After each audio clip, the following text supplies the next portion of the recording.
Shalom, Yasharallah. Before we go into this lesson, we give our honor and our glory and our praises to Yahweh, Sokal, Halaliam, Yahweh, Bahasham, Yahweh Bahasham, Rakakwadash. We give double honors to the apostles and prophets and the lesser James Camp, but also great millstone for being for the 100% to the being currently edified under. On today's lesson, we are going to be going to a little precept going into what I write no new commandments for you, right? And the reason why I want to go into that is because people have a misunderstanding that they believe that the commandments that Yahweh Shai has given is not the same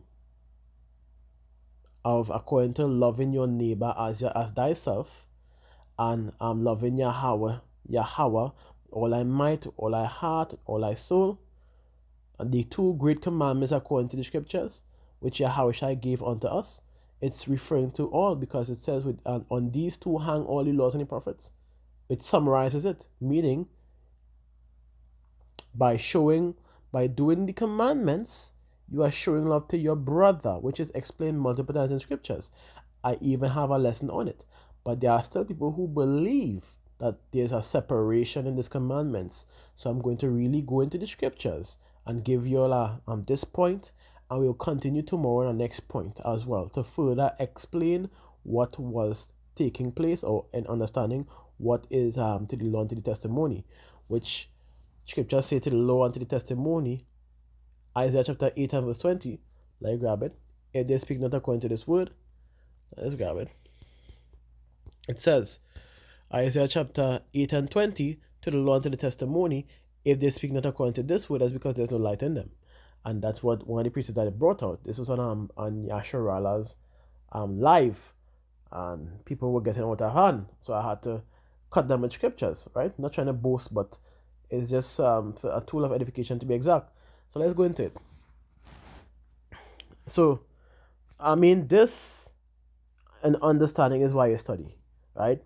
Scripture says, "Study to show thyself approved, a workman need not to be ashamed, rightly divine the word of truth." And this is the reason why, because if you had done your studies, this would have been a direct cut to what was mentioned this evening, right? You would have understood the scriptures enough to not say that. I'll start from verse 4, but I'll go down to 6, which completely cuts that nonsense. It says, "I rejoice greatly that I found of thy children walking in truth." It says, "As we have received a commandment from the Father." And it says, "And now I beseech thee, lady, not as though I wrote a new commandment unto thee," listen to this, "but that which we had from the beginning, that we love one another. Love thy neighbor as thyself," which goes back into, I believe, Leviticus, I believe it's 20, something, I believe it's Leviticus 19 and 18, I believe. Leviticus 19 and 18. Don't quote, check it, so whoever could confirm with me, let me go into it. I just want to make sure, just to be on the safe side. I want to go back to this one time. Leviticus 19.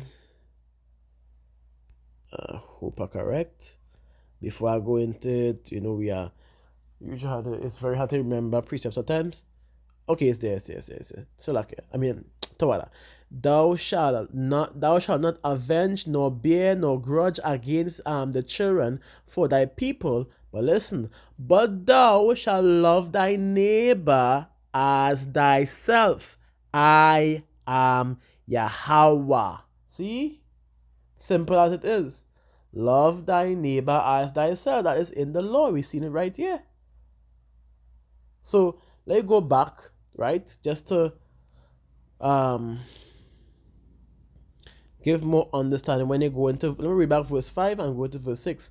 It says, "Now I beseech thee, lady, not as though I wrote a new commandment unto thee, but that which we had from the beginning, that we love one another. And this is love, that we walk after his commandments. This is the commandment that as ye heard from the beginning, ye should walk in it. It's concretely telling you that the commandments that you see in the new was written in the old, dealing with dealing with Moses. And let's get an understanding of many of our people going lineage going back to even the times of Adam, that were keeping the commandments in the old. Before we continue, right? Very simple. When you go into Genesis chapter 4, and verses 4 to 7. Let me read it. Let me read it. I'm straight to the point. It says, and Abel, he also brought of the firstling of the flock and of the fat thereof, and Yahweh had respect. So like had respect unto Abel and to his offering, right? It says, but Cain and his offering he had no respect, showing you that in order for they would to have been doing an offering to the Most High, they would be taught the commandments. And you notice that Abel did what? He offered up the firstling of his lambs. Now let go more into it. When you go into the NLT, it says Abel also brought a gift, the best of his firstborn lambs from his flocks. So clearly, for Abel to have done that and know which animal to bring to perform that offering, he would have been taught the law, which goes back to Adam. Who taught them? Adam did. Adam was created with that wisdom. He was given the commandments. He was taught it. There was a I think I'm gonna get that precept one time if I get. Right? Giving you the understanding as to what it is. Is it not? Am I tripping?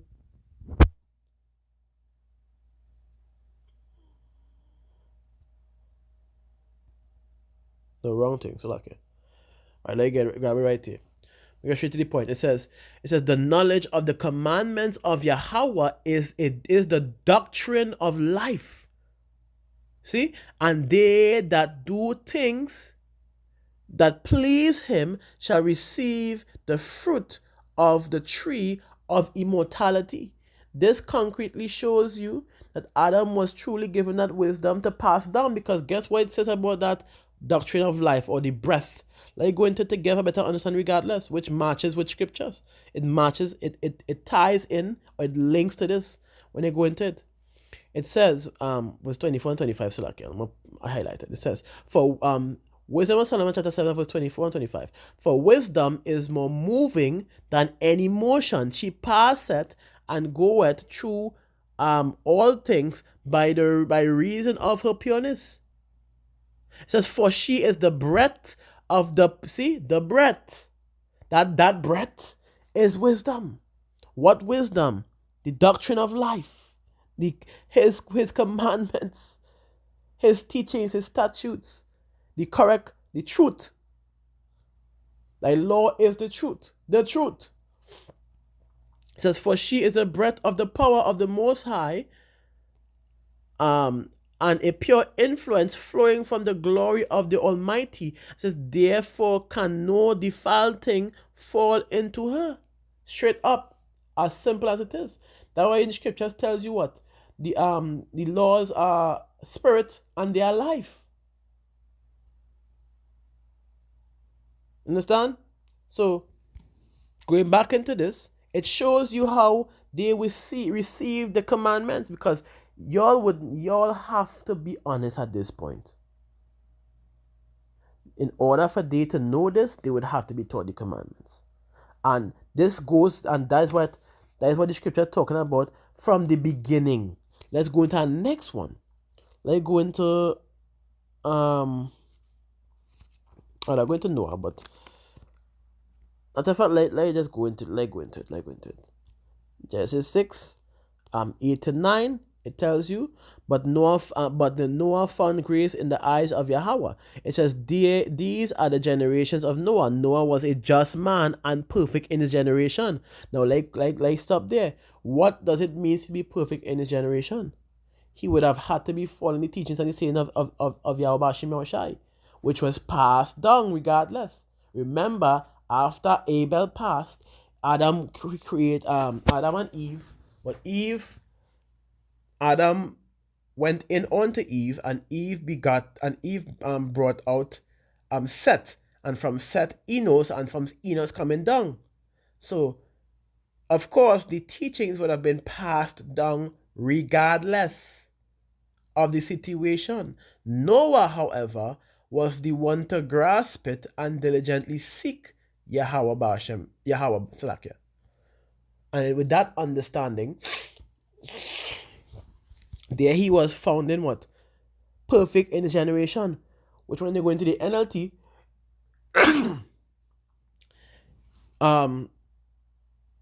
it says what? This is the account of Noah and his family. Noah was a righteous man. See, in order for you to be righteous, you have to be what? Walking of the Spirit, which is what? Keeping his laws, statutes, and commandments. As simple as it is. It says Noah was a righteous man, the only blameless person living on earth. The law is that law is righteousness. Literally.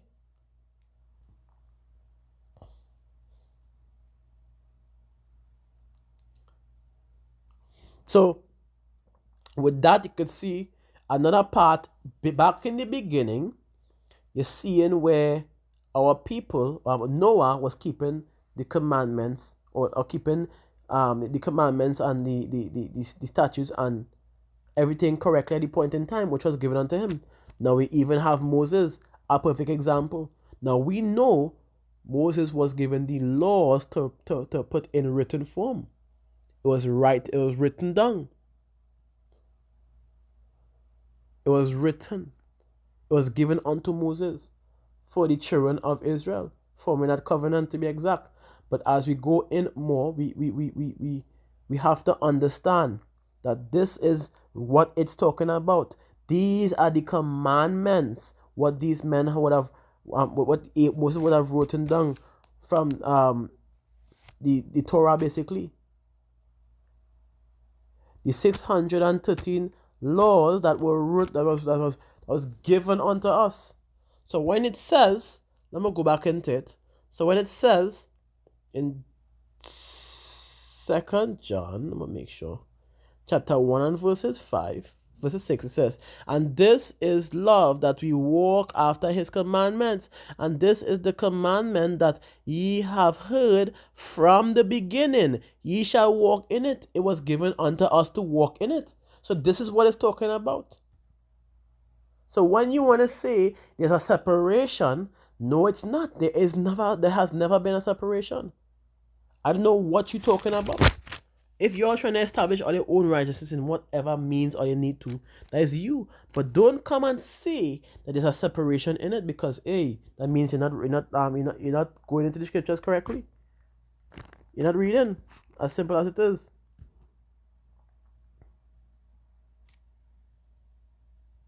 And I want to really concrete that understanding for y'all. And I want to go into the verse 8 and tomorrow to even make it even more understanding for you. So let's go into first John chapter 2 and verse 7. And listen to what it says here. Brethren, I write no new commandment unto you, but an old commandment which ye have heard from the beginning. See it again. The old commandment is the words which ye have heard from the beginning. It's telling you that this is the actual commandment from the beginning. Which is why to love thy brother, love thy neighbor as thyself, you see in the old. As well as to love Yahweh with all thy might, all thy strength, all thy might, all thy mind, all thy soul, and all thy heart. Salakia, if I have it correctly, roughly paraphrased.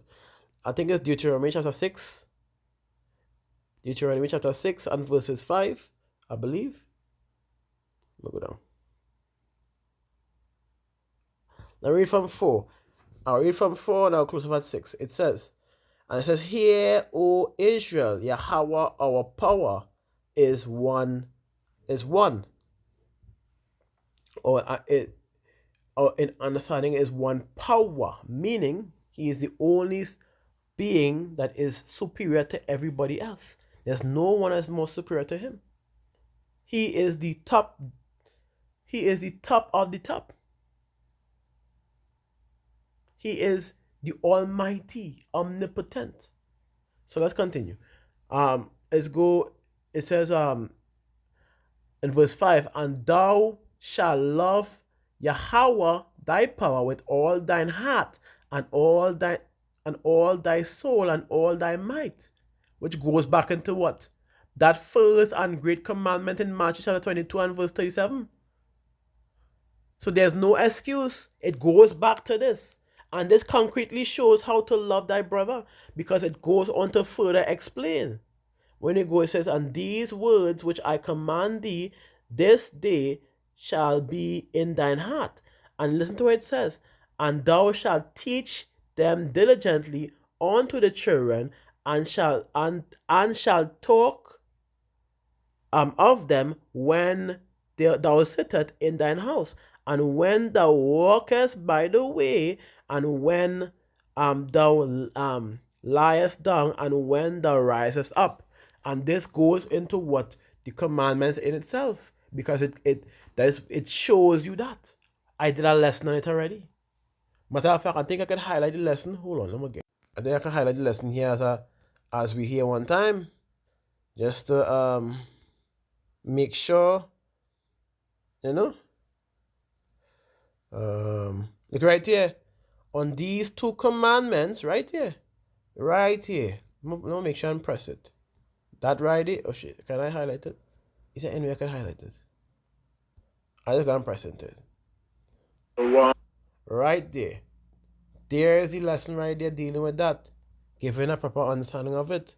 So now we're going to go into, I guess we will finish off the lesson and we'll continue this on tomorrow, giving further understanding. I hope this lesson was indeed edifying, and I hope you all were edified. I hope you all understand that the commandments, there's no separation to the commandments, because what the scriptures say. Let me grab Baruch chapter